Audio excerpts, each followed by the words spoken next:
Hello my dear friends. तो आज हम स्टार्ट करने वाले हैं reducible to exact differential equation. और इससे पहले हमने एग्जैक्ट डिफरेंशियल इक्वेशन के बारे में डिस्कशन किया था। तो आप हमारे यूट्यूब चैनल के थ्रू वो सारी चीजें देख सकते हैं और समझ सकते हैं आसानी से।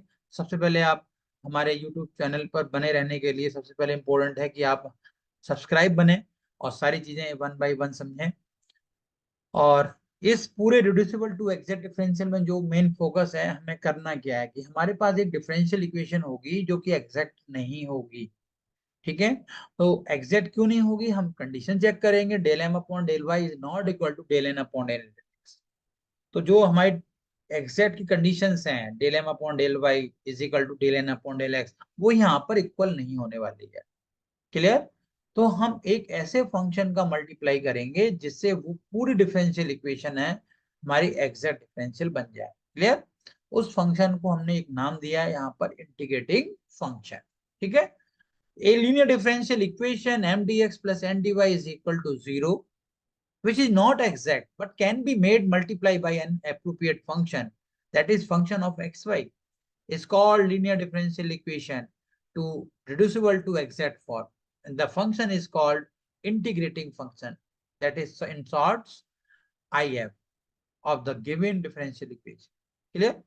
तो हमारे पास जो रिड्यूसिबल टू एग्जैक्ट करने के लिए टोटल 5 मेथड्स हैं, ध्यान रखना है। और सबसे इंपॉर्टेंट पॉइंट ये है कि हमें कैसे पता चलेगा कि हमें इस डिफरेंशियल इक्वेशन में रूल 1 लगाना है, 2 लगाना है, 3 लगाना है, 4 लगाना है कि 5 लगाना है। अब वहां ये तो आप करने बैठोगे नहीं कि एक एक करके से ना हिट एंड ट्रायल करने बैठ जाओगे। ऐसा तो टाइम तुम्हारे पास है नहीं, है तो आपके पास टोटल 3 ही घंटे। उसी में आपको क्वेश्चन सॉल्व भी करना है, पहचानना भी है और आगे भी बढ़ना है। तो ये हम वन बाय वन अपने यूट्यूब चैनल के थ्रू आप सबको हर मेथड का वो हर चीज हम आपको वो ट्रिकिंग सारी चीजें हम बताने वाले हैं। तो आप सब्सक्राइब जरूर करें। क्लियर। तो सबसे पहले हम बात करते हैं रूल फर्स्ट की। क्लियर। तो यहाँ पर हम सबसे पहले डिस्कशन करेंगे आपके साथ रूल फर्स्ट। भाई रूल फर्स्ट है क्या। If M D X plus N D Y is equal to 0, ये तो होना तय है। ये तो आपके पास डिफरेंशियल इक्वेशन होगी। And M x plus N Y not equal to 0, तो सबसे पहले पहले आपको ध्यान रखना होगा भाई एम एक्स, एम में एक्स का मल्टीप्लाई करिए और एन में वाई का मल्टीप्लाई करिए। इन दोनों का जब सम करेंगे आप, नॉट इक्वल टू 0 होना चाहिए। Then I F is equal to 1/mx plus N Y. Condition ध्यान रखें कि जो डिनोमीटर का पार्ट है M x plus N Y not equal to 0, अगर डिनोमीटर 0 हो गया तो ये रूल 1 एप्लीकेबल नहीं होगा। सबसे क्लियर समझ लो आप। तो सबसे पहले हम एक क्वेश्चन लेते हैं इस पर। X square Y minus 2xy² into D X minus x cube minus 3x² Y into D Y is equal to 0।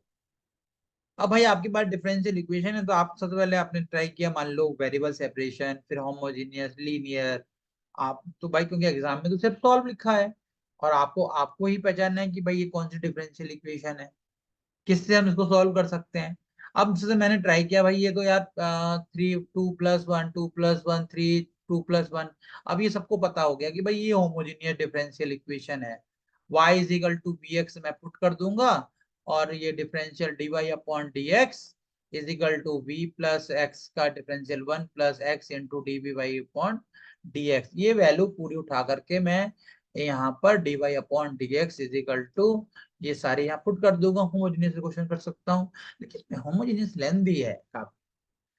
तो हम अपना टाइम थोड़ा सा शॉर्ट करेंगे। हमने क्या किया सबसे पहले भाई एग्जैक्ट हमारे लिए बहुत आसान है।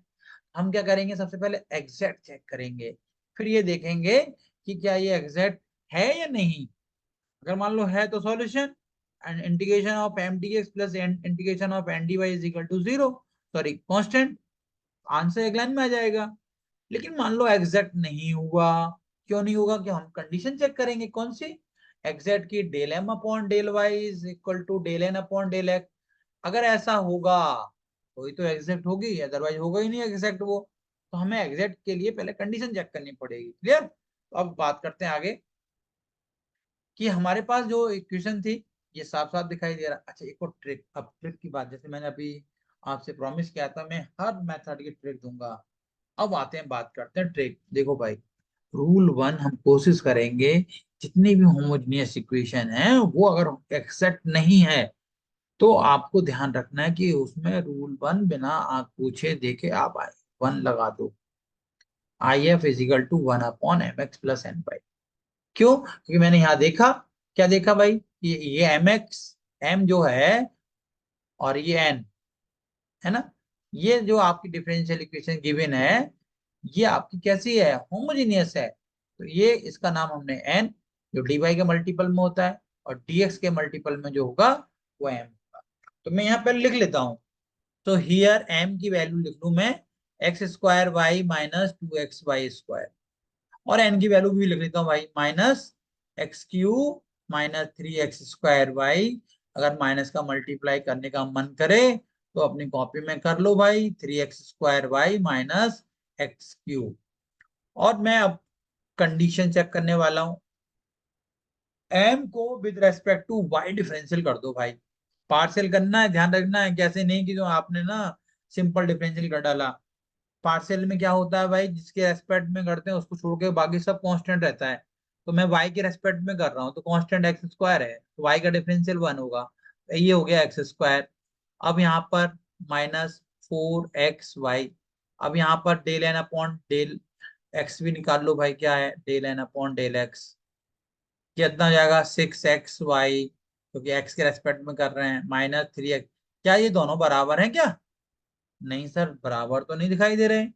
तो मैं क्या लिखूंगा, del m y is not equal to del N upon del x.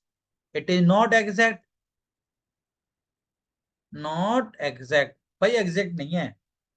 Exact तो नहीं है, इसका मतलब एग्जैक्ट बनाना पड़ेगा। तो अपना क्या करेंगे, हम एक इंटीग्रेटिंग फंक्शन का मल्टीप्लाई करेंगे, यहां से तो स्टार्ट होगा चारों रूल का लगना। यहां तक तो आपको चेक करना ही पड़ेगा कि भाई एग्जैक्ट है कि नहीं है। अगर एग्जैक्ट नहीं है तो भाई चार पांच और रूल लगाने होंगे। अगर एग्जैक्ट है तो आंसर आ जाएगा, लेकिन यहाँ तो एग्जैक्ट नहीं है। तो मैं क्या करूंगा, अब रूल फर्स्ट ट्राई कर रहा हूँ। रूल फर्स्ट करने का ट्राई का रीजन है कि भाई मैंने ये देखा यार ये तो होमोजेनियस डिफरेंशियल इक्वेशन है। तो होमोजेनियस में सर ने बताया था कि रूल वन लगा दो। अगर होमोजेनियस नहीं होती तो हम one two three four five और देखते, लेकिन यहाँ तो होमोजेनियस है। तो भाई हमने ट्राई करने की कोशिश की कि चलो फर्स्ट ट्राई करते हैं, सर ने बोला था कि होमोजेनियस है। तो सर ने तो बोला था पर लेकिन आपको देखना पड़ेगा पहले m x plus N y की वैल्यू क्या आ रही है। क्या ये ऐसा तो नहीं है कि नॉट इक्वल टू जीरो आ जाए, तो फिर रूल वन नहीं लगेगा, याद रखना। तो मैं सबसे पहले एम लिखता हूँ, एम क्या भाई, x square Y minus two x y square. इसमें मुझे एक्स का मल्टीप्लाई करना है प्लस, और इधर एन का एन की वैल्यू क्या है, थ्री एक्स स्क्वायर वाई, मैंने माइनस का मल्टीप्लाई कर दिया है, माइनस एक्स क्यू, और बाहर वाई है, वही मल्टीप्लाई कर दो। देखो कितना आ रहा है, x cube y minus two x square y square plus three x square y square minus x cube y. कुछ कट रहे हैं क्या? देखो भैया पहला और लास्ट टर्म कट गया, थ्री माइनस टू कितना होगा तो बताओ। सर लिख लो आप, थ्री माइनस टू होगा वन, तो ये हो जाएगा x square y square.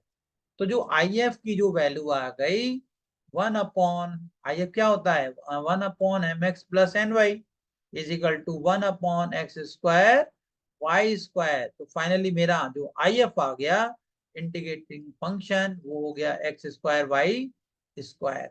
Clear ये। अब आई एफ का मल्टीप्लाई आपको जो इक्वेशन है वो उसमें आपको मल्टीप्लाई करना हो। देखो हमने लिखा है भी है, देखो साफ साफ यहाँ पे देखो दिखा है ना कि which is not exact one can be made multiply by an appropriate function, that is the function of xy is called reducible to exact differential equation. The function is called integrating function of the given equation. Clear? तो जो I F आया उसका हम multiply करेंगे, तो यहाँ लिख देता हूं मैं, ऐसे आप अपनी कॉपी में भी लिखना, multiply by I F in given equation.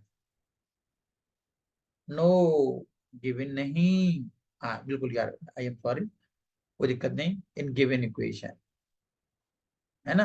कौन सी इक्वेशन भाई, जो हमारे पास दी थी। तो आई एफ यहाँ लिख दूं, x square y square, bracket लगा देता हूं भाई, है ना, ये लो, मैं ऐसे ही देखो, मैं सिंपल ऐसे ही पढ़ाता हूँ ताकि स्टूडेंट के लिए ही मैं अपने चैनल को मैंने ओपन किया था और मैक्सिमम स्टूडेंट देखते हैं। तो आपसे भी है रिक्वेस्ट है कि आप अपने दोस्तों को जरूर बताएं, क्योंकि M2 एक अलग सब्जेक्ट है, मेहनत वाला है और काफी लेंथी है। तो इसको आसान बनाने के लिए मैंने जिम्मेदारी ली है, कोशिश करूंगा कि बेस्ट टू बेस्ट दूं आपको, है ना। तो x square Y minus, subscribe करना बिल्कुल मत भूलना यार, क्योंकि ना अब 1000 के नियर पहुंच रहा हूं मैं। तो कम से कम अच्छी मेहनत के साथ ये आगे और बढ़ जाए। आप लोगों ने ही स्टार्ट किया था, स्टूडेंट को पूरा एक क्रेडिट गोज टू जाता है ना। तो ये आप बिल्कुल मत सोचें, दोस्तों को जरूर बताएं। क्लियर। अब मैं इसमें मल्टीप्लाई करता हूँ भाई।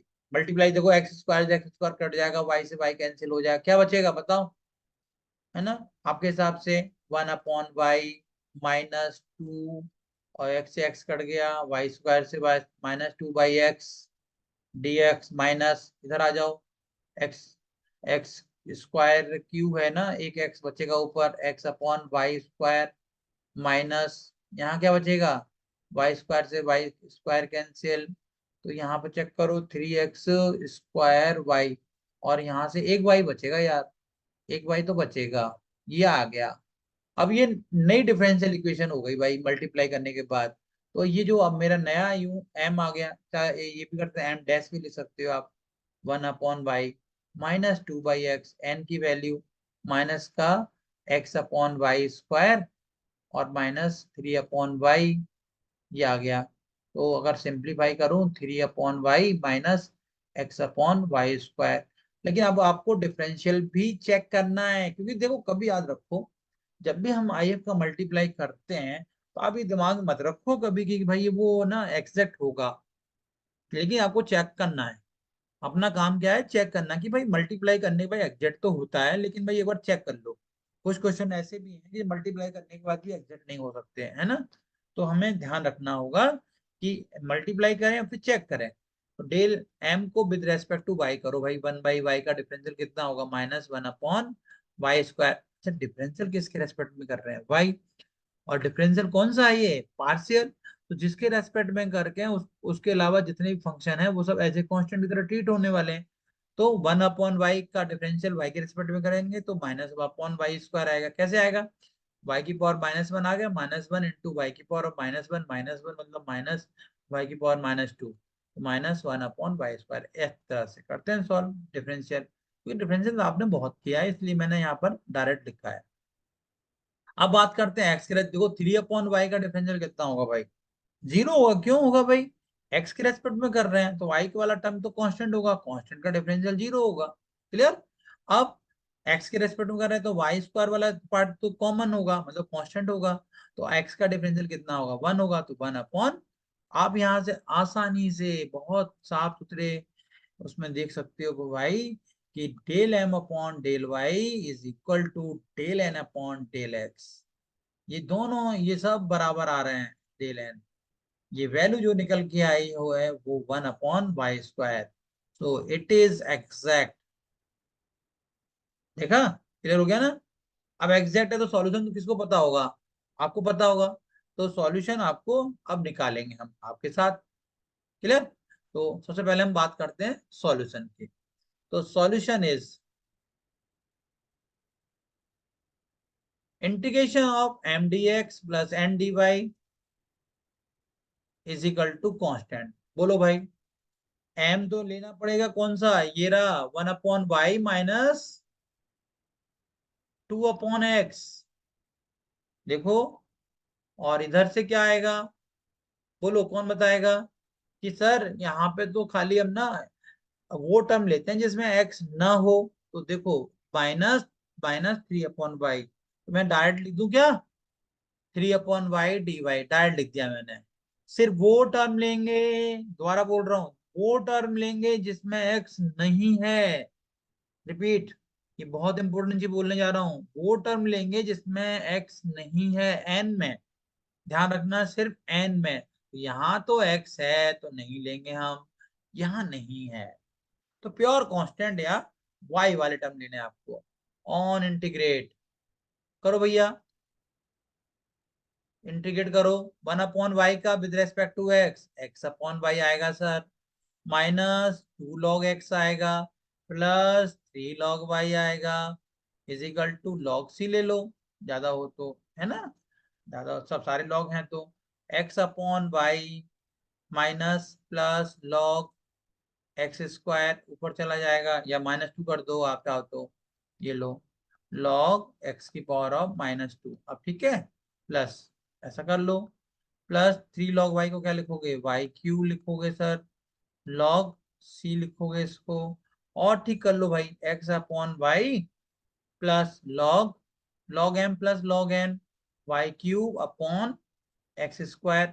बहुत तरीके हैं, अगर ऐसा, अगर आपको कहीं भी थोड़ा सा ऐसा लगे ना कि भाई नहीं यार मैं यहाँ तक नहीं कर पाऊंगा, तो घबराने की जरूरत नहीं है बिल्कुल, उसमें तो आप डायरेक्ट ना आंसर लिख दो। ऐसा लगे कि नहीं सर आंसर क्या आएगा इसका, डायरेक्ट आंसर, आपको लगे तो यहाँ आंसर लिख दो, ये लो, और लगे तो ये लो, और लगे तो आपको ये लो, तो वो आपके ऊपर डिपेंड है। एक क्वेश्चन मैं और लेना चाह रहा था कि वो आप अच्छी तरह से उसको समझ लो, ठीक है, तो ये आसानी से आप समझ लो। तो यहाँ भी आंसर छोड़ सकते हैं, यहाँ भी छोड़ सकते हैं, जहां आपको लगे। एक क्वेश्चन मैं और आपको बता दूं थोड़ा सा, और एक क्वेश्चन मैं आपको दूंगा भी, solve dy/dx is equal to x³ plus y³ upon xy²। अब देखो होमोजेनियस है 3 डिग्री का, ऊपर भी 3, नीचे भी 2+1 3 है, तो गलती से आप एग्जाम में ना होमोजेनियस से मत करना, है ना, क्योंकि अब भाई कोई ऐसा एग्जामिनर हो जो काट दे, तो इस चीज सॉल्व कर सकते हैं, अगर आपको कहीं सॉल्व करना है कि भाई सॉल्व, तो आप आसानी से करें, लेकिन आरजीपीवी वाले जो बच्चे हैं थोड़ा ध्यान रखना है ना, क्योंकि कहीं ऐसा लिखा नहीं है, लेकिन है कोई कोई बंदा ऐसा करे, तो अपने को थोड़ा ध्यान रखना है। तो पहले हम mdx प्लस ndy के फॉर्मेट में लिख लें, क्लियर। तो यहाँ आ जाएगा x³ प्लस y³। होमोजीनियस से भी कर सकते हैं, मैं बार बार रिपीट कर रहा हूँ, होमोजीनियस से भी क्वेश्चन कर सकते हैं, आपने ट्वेल्थ में किए भी हैं, is equal to xy² into dy। लेकिन ये mdx प्लस ndy नहीं है, अब अभी करना रह गया है, into dx minus xy² into dy। तो m की जो वैल्यू निकल के आई, वो आपकी क्या निकल के आई बताओ, m की वैल्यू जो है ये है x³ प्लस y³, और n की वैल्यू क्या है, -xy²। m को with respect to y differential करो भाई, 3y² आएगा सर, n को विद रेस्पेक्ट टू x करो डिफरेंशियल, -(y²) आएगा, x का डिफरेंशियल 1। क्या ये दोनों बराबर हैं, नहीं सर, अब तो भैया बराबर तो नहीं आ रहे, इसका मतलब क्या है कि ये नॉट एग्जैक्ट है, इट इज नॉट एग्जैक्ट। तो देखो जो आपके क्वेश्चंस हैं एग्जैक्ट के, बहुत आसान है, बहुत आसान, मैं आपको ट्रिक देता जाऊंगा, इसलिए वो आसान होंगे, आसान है नहीं, लेकिन मेरे पास सारी ट्रिकें हैं, तो उसके लिए पहले आप सब्सक्राइब जरूर करें और हमेशा पढ़ें मेरे साथ। तो नेक्स्ट है आपका mx प्लस ny की वैल्यू निकालना, तभी तो मैं आई बना पाऊंगा। m की वैल्यू कितनी है, x³ प्लस y³, और इनटू मल्टीप्लाई x का करूंगा, n कितना है माइनस का xy² 2y, सिंप्लीफाई करो, x³ का x4 हो जाएगा, प्लस xy³ माइनस xy³, अरे यार ये तो कट गए, क्या बचा, x4, IF क्या होगा बताओ, 1/x⁴। तो आप एक काम करना घर पर, कि कंपैरिजन करना कि y is equal to B x, जो हमारा होमोजेनियस रखते थे, क्या उससे ये एग्जैक्ट आसान है, तब आपको क्लियर समझ आ गया, नहीं सर एग्जैक्ट वास्तव में आसान है ना। तो multiply by IF in given equation, तो 1/x⁴ का आपको मल्टीप्लाई करना है किसमें, जो इक्वेशन है, into dx minus xy² into dy is equal to 0। तो यहाँ जो इक्वेशन दी गई थी यहाँ पर मैंने मल्टीप्लाई कर दिया। क्लियर। अब आगे बढ़ते हैं भाई। 1/x⁴ x³ प्लस y³ मैं दोबारा लिख रहा हूँ, है ना, ये लो, -xy² अपॉन x⁴ लो, मल्टीप्लाई कर दिया। क्लियर। क्या बचेगा बताओ भाई? 1/x बचेगा सर, y³ अपॉन x⁴ बचेगा सर। यहाँ से क्या यहाँ से कुछ बच सकता है? y² अपॉन x³ बचेगा सर, बस, और कुछ नहीं बचने वाला। अब मैं चेक करता हूँ भाई, मेरे लिए अब नया m ये आ गया, मुझे चेक तो करना पड़ेगा, क्योंकि कैसे पता चलेगा कि एग्जैक्ट है? बताओ। अगर एग्जैक्ट नहीं हुआ तो अपनी मेहनत तो बेकार हो जाएगी। अब मैं इसको m को with respect to y differentiate करूंगा, पार्शियल। तो 1/x का डिफरेंशियल कितना होगा बताओ? 1/x का सर 0 हो जाएगा। क्यों होगा भाई? क्योंकि y के रेस्पेक्ट में कर रहे हैं ना सर, तो 1/x कांस्टेंट होगा। ऐसे आपके माइंड में दिमाग आने चाहिए। और इसका डिफरेंशियल कितना होगा? y के रेस्पेक्ट में कर रहा हूँ, +3y² अपॉन x⁴, ये आ गया। अब n को विद रेस्पेक्ट टू x करो भाई, माइनस तो पहले से ही है, ये ऊपर जाएगा तो -3 आ जाएगा। y² तो कांस्टेंट है, और x की पावर कितनी हो जाएगी? -3 -1, तो 3y² x⁴ इसको क्या लिख सकते हैं? 3y² upon x⁴। देखो ये भी आ गया। तो del m upon del y is equal to del n upon del x। It is exact. भैया ये एग्जैक्ट हो गया। अब जैसे ही एग्जैक्ट हो जाए ना, सॉल्यूशन तो तुम्हें पता है, mdx integration of mdx plus ndy is equal to constant, आपको रखना है बस खाली। तो solution is integration of mdx plus integration of ndy, integration तो लगा दो, ये लो, इंटीग्रेशन ऑफ m क्या है नया वाला, ये वाली देखनी है आपको, 1/x plus y³ upon x⁴। अब सोच के बताओ भाई, n में कोई टर्म है क्या? ये देखो, देख के बताओ, n में कोई टर्म है? सर नहीं है। क्यों नहीं है भाई? क्योंकि सर x मिक्स है। अब क्या करें भाई? जो हमने आपको बताया, अगर x मिक्स है तो कोई दिक्कत नहीं है, there are no term is equal to constant. कोई टर्म नहीं तो कोई दिक्कत नहीं, आपको 0 लिख देना है, बिल्कुल टेंशन फ्री। इंटीग्रल करो, 1/x का इंटीग्रल क्या होगा? सर log x होगा, और x के रेस्पेक्ट में कर रहे हैं। और इसका कितना होगा? y³ कांस्टेंट होगा सर। x⁴ का कितना होगा? x⁴ of -4 + 1 upon -4 + 1 is equal to c। तो log x plus y³ into x⁻³ upon -3। और बताओ आंसर क्या आएगा? log x minus y³ upon 3x³। ये आंसर आपका आना चाहिए भाई। ऐसे आपको खुद देखो, बहुत सारी चीजें ना खुद सोचनी है आपको। अब क्योंकि अपन उस लेवल में हम लोग आ चुके हैं कि हम लोग आंसर बता सकते हैं कि सर ये आना चाहिए। ठीक है, ये लो। तो भाई देखो, एग्जैक्ट बहुत आसान है बहुत, लेकिन बच्चों को ना बहुत टफ भी लगती है। तो सभी स्टूडेंट घबराए ना, ये जब तक संजीव सर हैं टेंशन लेने की कोई जरूरत भी नहीं है। और एक क्वेश्चन मेरी तरफ से आप नोट कर लीजिए, करें जरूर, ट्राई करने की कोशिश जरूर करें, क्योंकि जब तक आप ट्राई खुद नहीं करोगे तो फिर आपसे क्वेश्चन कैसे सॉल्व होगा? ये लो, x plus y upon x² plus y² खुद करना कि क्या ये एग्जैक्ट है, नहीं है तो बताना। y plus x upon x² plus y² और into dy is equal to 0, खुद करके देखना, और फिर आप बताना क्या ये इक्वेशन सही है या गलत है। मतलब इसका सॉल्यूशन जो निकलेगा वो सही होगा या गलत होगा, उसके लिए मैं आपको आंसर बता दूँ। और बताइए, आराम से करके देखना कि एग्जैक्ट है या नहीं है। क्लियर? तो और अच्छा लगे अपने दोस्तों में जरूर बताएं यार, और सब्सक्राइब जरूर करें। ढेर सारे सब्सक्राइब होंगे तो मेरे लिए भी अच्छा होगा। मेरे अंदर एक जोश आएगा कि और यार और अच्छे से अच्छा पढ़ाऊँ आप लोगों को। ठीक है? तो थैंक यू सो मच।